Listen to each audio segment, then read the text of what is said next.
Hi, Dave King and Fledgling Finance. We're trying to provide basic education to help people make better decisions about their money.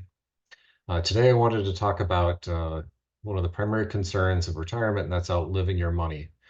Something that made me think about this was a recent Wall Street Journal cartoon. It shows two tortoises that can live several hundred years. What concerns me the most is that I'll outlive my money.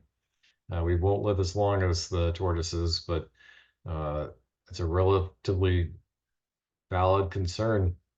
Uh, Basically, the longer you live, the more likely you are to live longer because you've essentially avoided some of the things that kill people when they're younger.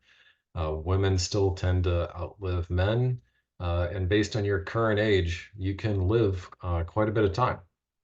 I mean, so in middle age, age 55, you'd still have several years left, probably 25 years. So the rule of withdrawing your money at a 4% rate is based on the money lasting 20 to 30 years. So if you retire earlier than about 55, it's a really valid concern that you could outlive your money.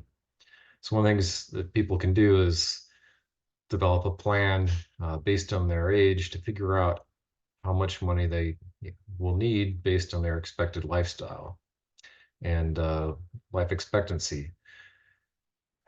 There's several websites, you can Google to find that information, but a good guide would be to compare it to your relatives and how long they're living.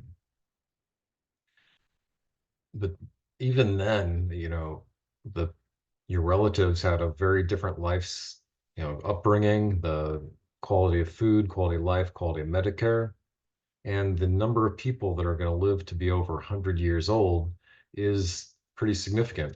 Uh, and growing. I mean, so the US has a pretty high population of people that are going to be over 100 years old, and it's only behind China.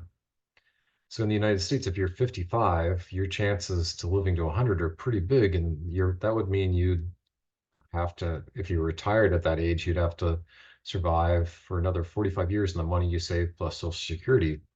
And I think then the original cartoon of the tortoise is really accurate.